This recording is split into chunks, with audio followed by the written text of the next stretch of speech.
Selamat pagi, selamat jumpa lagi di udara. Dari tempat saya di Australia, saya mengucapkan salam damai sejahtera kepada segenap jemaat GSJ Hati Bapa yang ada di Palangkaraya. Mungkin secara fisik kita sudah lama tidak berjumpa, tetapi pada pagi hari ini saya berterima kasih kepada Bapak Gembala yang telah memberikan kesempatan kepada saya untuk membagikan sebagian daripada firman Tuhan. Dan memang kita dipisahkan dari seberang lautan, tetapi satu roh kita sama adanya. Dan kita yang dipersatukan di dalam keselamatan, dipersatukan di dalam roh yang sama. Kita bisa berhubungan satu sama lain. Dan kita juga bersyukur dengan adanya kemajuan teknologi, kemungkinan daripada Injil bisa disebarkan ke seluruh dunia dengan canggihnya alat komunikasi. Pada pagi hari ini saya mengajak saudara sekalian untuk kembali kita melihat pada firman Tuhan, karena kita masih dalam suasana kebangkitan dan tidak ada salahnya saya mengucapkan selamat Paskah pada saudara sekalian. Kiranya selama ini kebangkitan Kristus membawa damai sejahtera dalam kehidupan kita. Kita melihat begitu keadaan di dalam dunia pada saat ini. Bukan hanya di Indonesia, bahkan di seluruh dunia. Kita mengalami musuh yang sama, yaitu wabah corona. Yang membuat kita semua harus tinggal di rumah dan bersyukur dengan adanya ini. Kita mensyukuri saja, kita bersikap positif.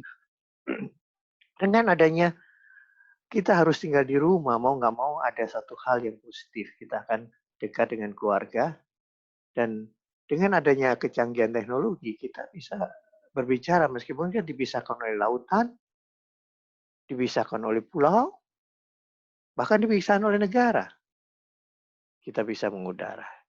Terima kasih, dan kita akan melihat kembali di dalam firman Tuhan.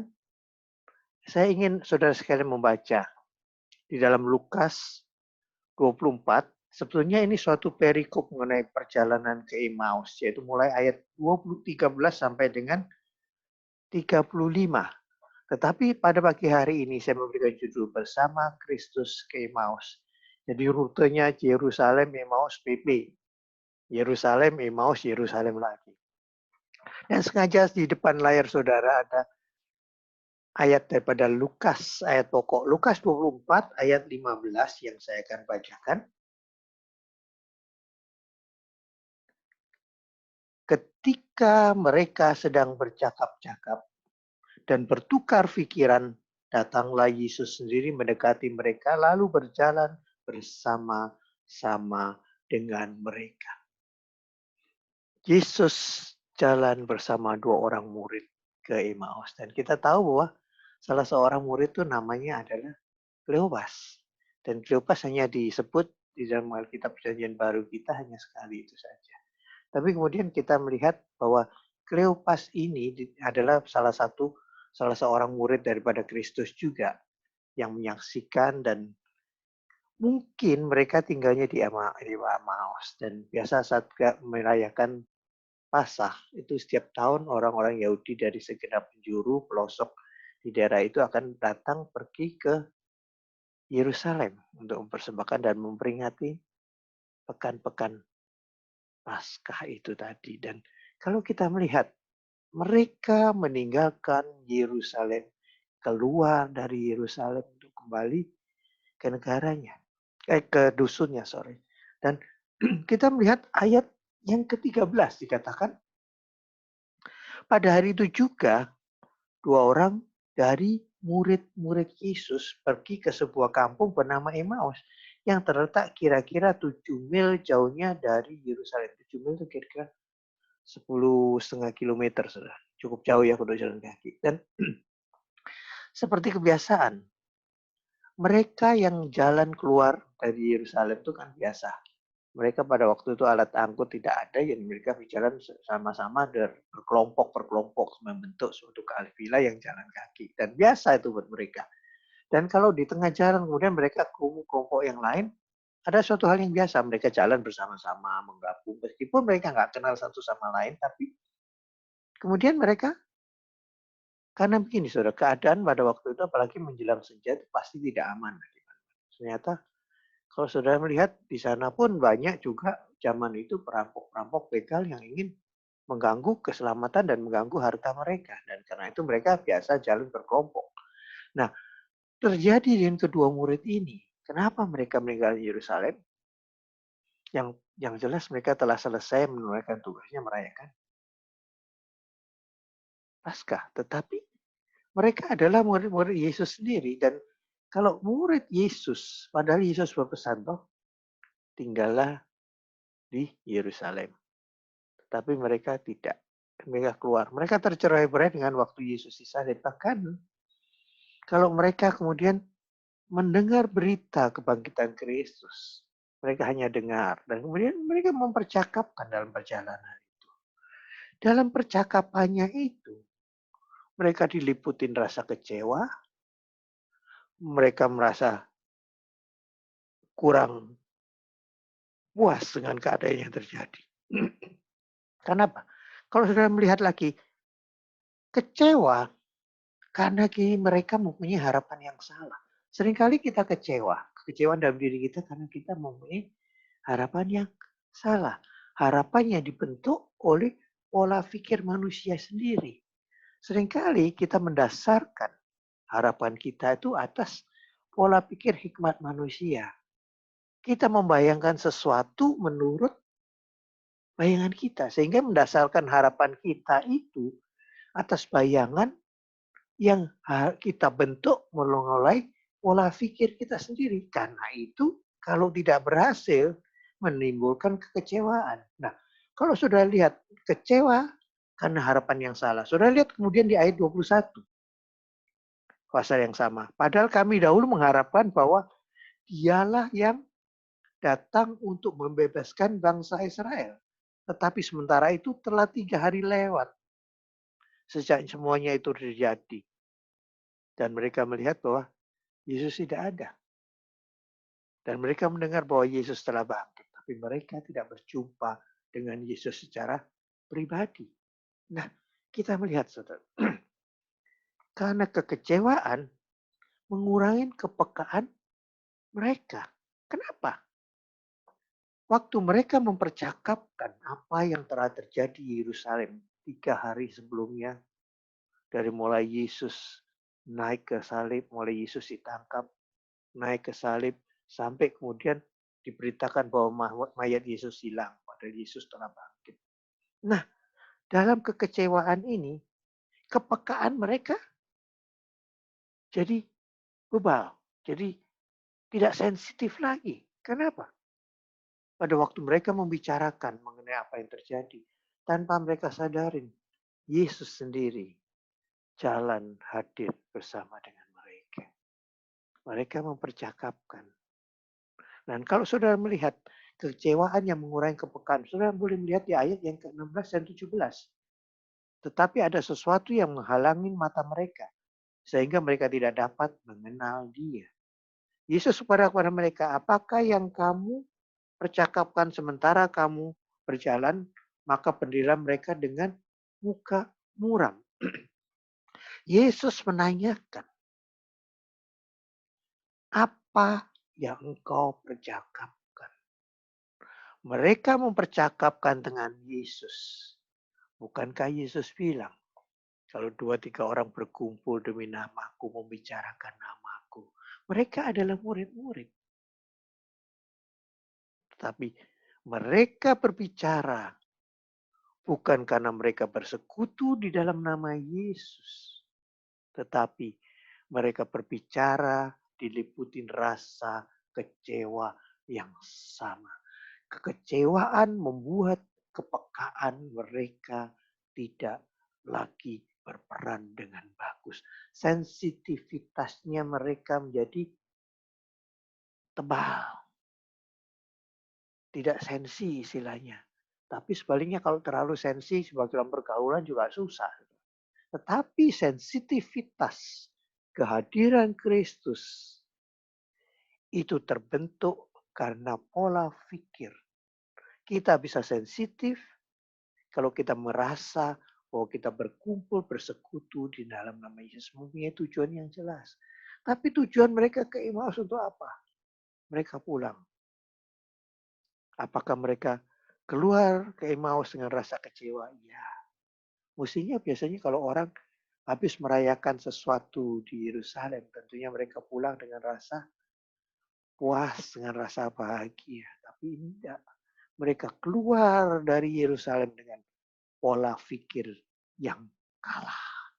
Pola pikir yang kecewa adalah pola pikir yang kalah. Kalau pada saat kekecewaan itu menguasai kehidupan mereka, kehadiran Yesus mereka tidak rasakan. Bercakap-cakap dengan Yesus. Kemudian Yesus menerangkan semua kitab-kitab. Dan Yesus menerangkan apa yang harus terjadi di Yerusalem. Maka dikatakan, apakah engkau sebodoh itu? Engkau terlalu bebal, tidak bisa melihat apa yang aku katakan. Mereka yang sehari-hari dikatakan murid. Kalau Yesus mengatakan seseorang murid, kriteria seorang murid apa sih? Kan Yesus berbicara kepada orang Yahudi yang percaya kepadanya. Messianic Jews.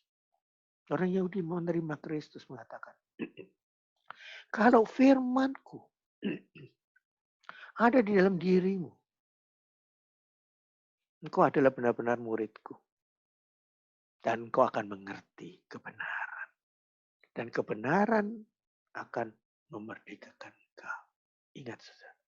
Waktu Yesus mengatakan, kalau firmanku ada di dalam diri engkau. Dan mereka disebut sebagai murid. Berarti mereka menerima pengajaran dari Kristus sendiri. Dan kalau Yesus mengatakan, kalau benar-benar firmanku ada di dalam kau, engkau benar-benar murid, bukan namanya murid-muridan. Ya mungkin mereka tidak digolongkan dalam ke-12 rasul itu tadi. Yang artinya ring satu yang selalu hidup bergaul dengan Kristus. Tetapi disebutkan mereka murid. Memang murid Yesus banyak sekali. Tetapi yang disebut rasul cuma 12 orang. Yang mengikuti Yesus kemana saja pergi. Tetapi kalau kita lihat bahwa mereka itu tinggal di Emmaus. Berarti mereka mendengar Yesus. Dan mereka melihat.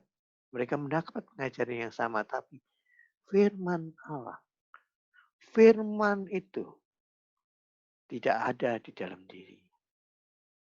Mereka hanya menerima melalui otak. Dan dengan firman yang Tuhan berikan. Dan setelah mereka melihat apa yang mujizat Yesus lakukan selama itu. Kalau Yesus bisa menyembuhkan orang sakit. Bahkan membangkitkan orang mati.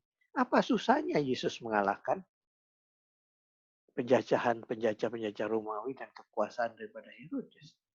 Kan begitu logika manusia. Wong setan ya. Iblis saja dikalahkan oleh dia. Dia bisa menengking. Angin ribut pun tenang alam semesta. Apalagi cuma manusia kan begitu. Itu pola pikir manusiawi yang terbentuk. Meskipun mereka mendengar firman Allah. Tapi mereka hanya melihat firman Allah bahwa Yesus berkuasa.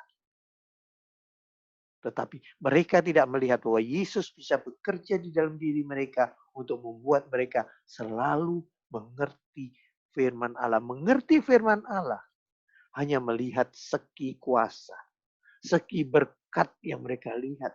Mereka tidak melihat bahwa firman Allah itu bisa memperbaiki kehidupan mereka, membuat mereka selalu hidup di dalam hadirat Tuhan. Nah, kalau siapapun, kalau mereka mengerti, hidup memegang firman Allah, mereka mengerti menyimpan, mengerti akan kebenaran.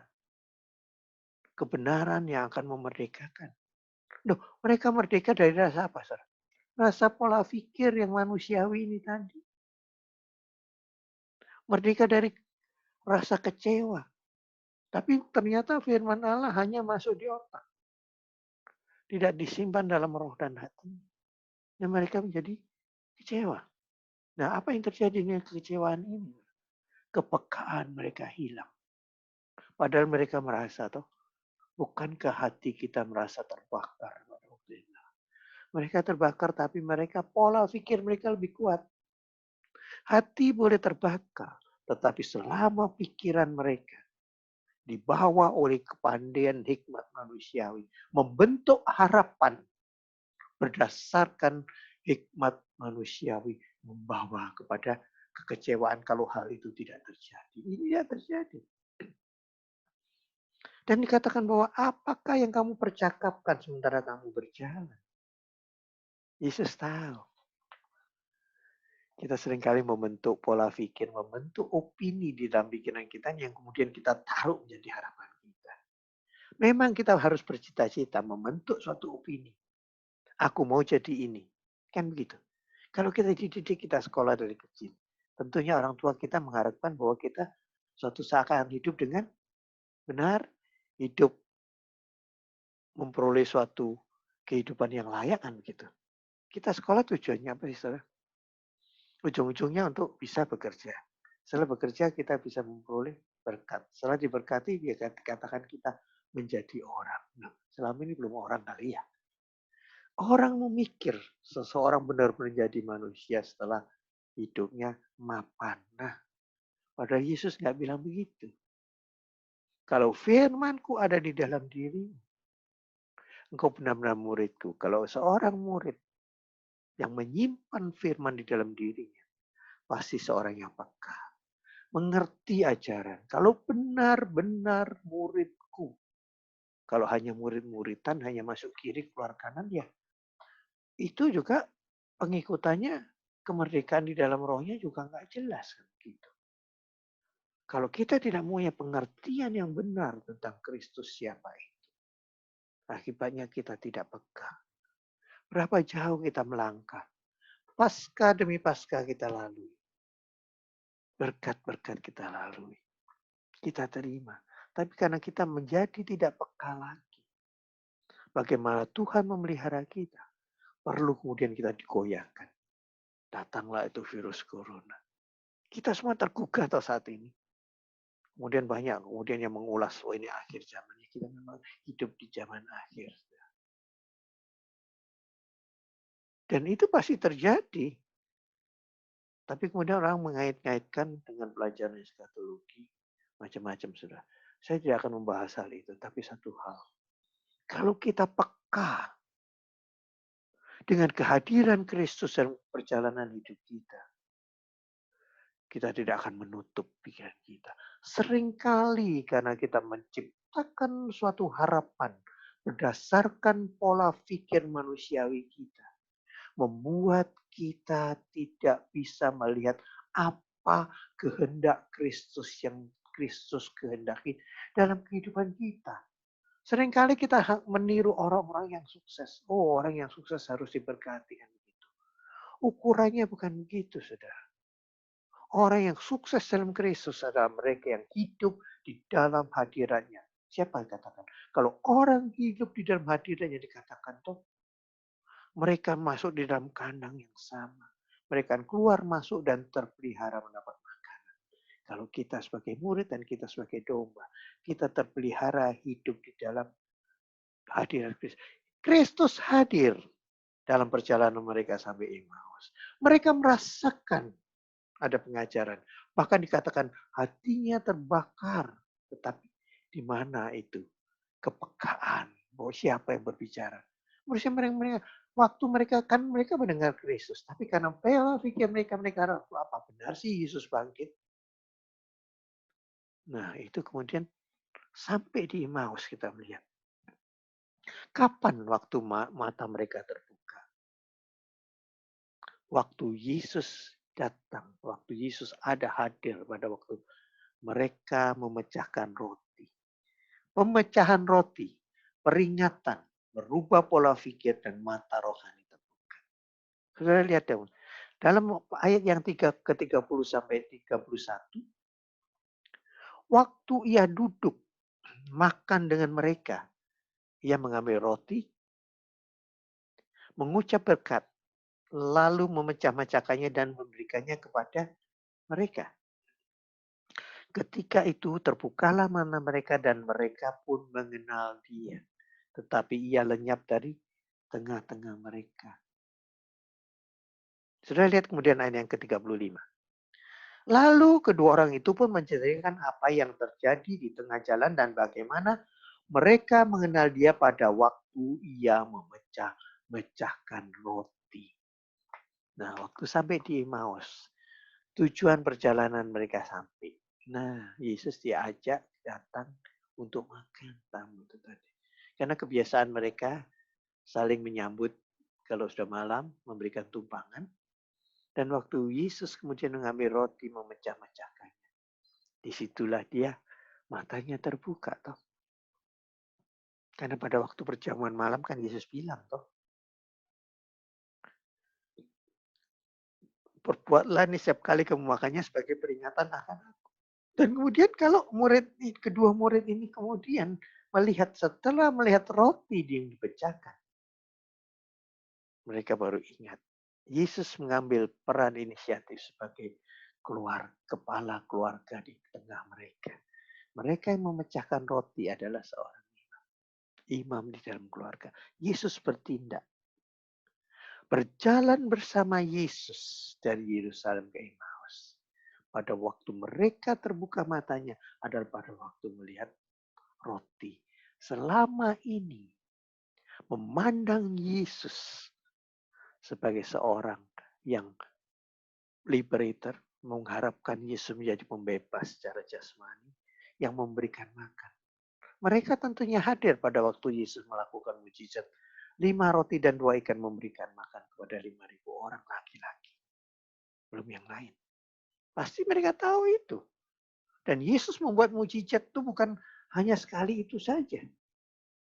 Bahkan berkali-kali mereka merasakan. Mereka makan roti dari Yesus. Makan berkat jasmani daripada Yesus. Padahal kalau roti dimakan, saudara. Setelah itu lapar lagi. Berapa kali saudara makan? Malam itu kenyang. Tapi besok lapar lagi cari roti. Kan begitu. Tapi mereka hanya menghadapi Yesus terbatas kepada makanan jasmani. Padahal Yesus bilang bahwa manusia hidup bukan hanya dari roti, tetapi dari setiap perkataan yang keluar dari mulut Allah. Kepekaan kalau hanya berdasarkan roti jasmani, rotinya hilang, kepekaannya hilang. Tapi kalau kepekaan bersandarkan kepada roti hidup pada firman Allah, kita tetap roti jasmani tidak ada. Tetapi firman Allah memelihara kehidupan kita. Tuhan sanggup memberkati kepada orang yang menaruh iman. Menaruh harap pada firman Allah. Tidak akan disia-siakan. Tidak akan dikecewakan. Itu janji Allah. Nah, setelah mereka kemudian melihat Yesus hilang, apa yang lakukan? Mereka kemudian baru bilang, oh iya bukannya tadi. Hati kita merasa terbakar waktu Yesus memberitakan firman di jalan itu. Mereka merasa terbakar, tapi mereka tidak bertindak. Karena itu laki-laki, saudara. Seringkali kita dibutakan oleh pola pikir kita. Kita dibutakan oleh harapan yang kita bentuk menurut pola pikir jasmani kita. Hikmat manusiawi kita memegang peranan teguh, lebih kuat. Di mana mata rohani iman mereka? Tertutup. Karena pola pikir jasmani, kebebasan berpendapat, kebebasan menentukan pilihan. Itu yang membuat seseorang kemudian mau ke pikiran sendiri. Pelanggaran yang terjadi, saudara. Keluar dari hadirat Allah siapa? Saudara lihat, saudara ada dosa mula-mula waktu Adam dan Hawa jatuh ke dalam dosa. Tuhan tidak menghendaki mereka berdosa. Tuhan tidak menghendaki mereka memetik buah dari pohon itu tadi. Pohon larangan itu tadi. Tapi karena Allah menciptakan manusia dengan pola pikir, dengan peta Allah di mana ada atribut kehendak bebas yang ada dalam kehidupan manusia pertama. Kemudian Tuhan membiarkan mereka memilih untuk tidak taat. Memilih untuk membentuk pola pikir mereka sendiri. Kalau aku makan itu kemudian aku menjadi sama seperti Tuhan. Pola pikir menyamai Tuhan akan mengalahkan kepekaan kita terhadap Kristus. Karena firman Allah tidak tumbuh di dalam. Dan mereka bukan benar-benar murid. Nah itu yang kemudian dikatakan kalau imannya hanya berdasarkan 5 roti dan 2 ikan. Itu nggak ada Yesus dilupakan. Itu yang dikatakan, yang saya katakan. Kita bersandar pada Sang Pemberi berkat, bukan bersandar pada berkat. Hanya bersandar pada berkat, kepekaan hanya tergantung pada berkat. Berkatnya hilang, kepekaannya hilang, dan pemberi berkat nggak ada. Karena itu, kalau kita bergantung pada Yesus Sang Pemberi berkat, roti boleh kurang, tetapi roti hidup ada bersama kita. Membuat hidup kita diberkati. Kita menghadapi kesulitan yang membuat damai hilang. Dan saudara lihat, saudara. Apa yang Yesus berikan pada waktu Yesus bangkit waktu bertemu pada mereka? Damai sejahtera. Salam damai sejahtera. Itu yang Yesus berikan. Jadi kebangkitan Kristus memberikan damai di dalam hati. Tapi seringkali pola pikir kita, yang saya katakan tadi, menaruh harapan pada harapan yang dibentuk oleh pola pikir jasmania kita. Sehingga kita tidak merasakan damai sejahtera. Sekarang kalau sudah lihat apakah hati kita damai? Kita semua gelisah, kapan sampai berakhir sih ini virus? Kapan kita mesti, sampai kapan kita hanya tinggal di rumah saja nggak boleh keluar? Saya sudah 1 bulan ini, saudara. Mesti isolasi di rumah, tidak keluar rumah kalau tidak perlu. Tetapi dengan tertib ini, saudara, dengan adanya tinggal di rumah, kesempatan kita melihat firman Tuhan lebih dalam lagi. Saatnya kita melihat apakah harapan kita dibentuk oleh pola pikir kita. Hanya bersandar kepandaian manusia. Menunggu orang membuat vaksin yang bisa mengalahkan virus corona. Mungkin vaksinnya belum jadi. Tapi vaksin yang utama adalah firman Allah. Saya tidak akan menaruh saudara mempunyai harapan semua. Firman Allah berjanji. Bahwa siapa yang hidup di dalam hadirannya akan terpelihara secara jasmani dan rohani. Secara holistik Tuhan memelihara kita. Meskipun dengan rumah. Firman Tuhan bisa diberitakan. Cuman kadang-kadang kita harus mengubah pola pikir kita. Seringkali orang protes. Kenapa? Dia nggak boleh, nggak bisa ke gereja, harus online. Harus pakai gadget. Nah dulu pada saat Tuhan memberikan kelegaan, kita nggak ada masalah, kita ke gereja, kita buka gadget. Sekarang waktunya kita harus buka gadget kita untuk mendengar firman Tuhan. Komplain lagi, manusia nggak ada puasnya. Kenapa?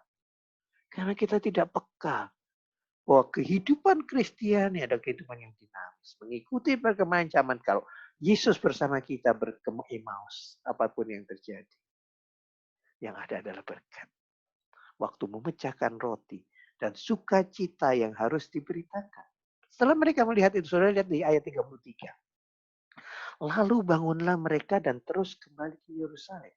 Di situ mereka mendapatkan ke-11 murid.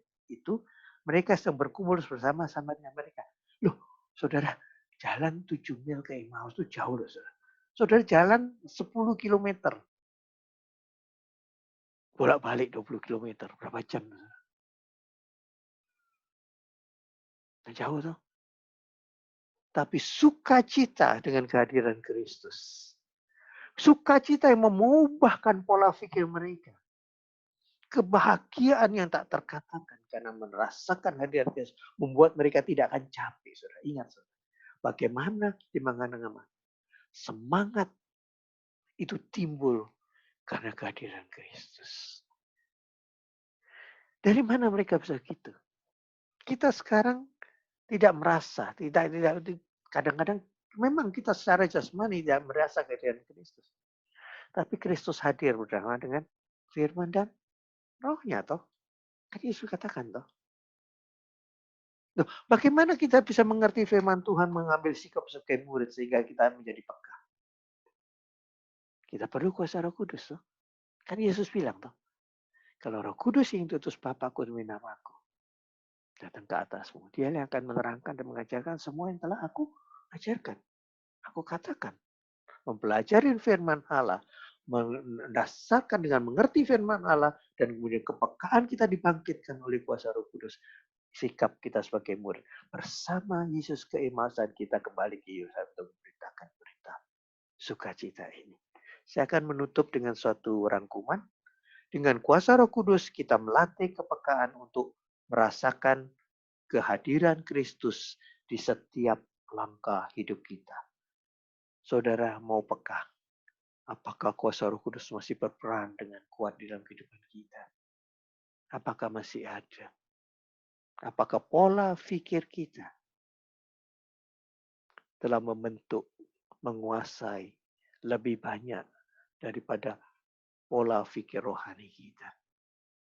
Bahwa Kristus masih ada dengan rohnya. Firman-Nya masih tetap diberitakan. Firman-Nya masih tetap hidup.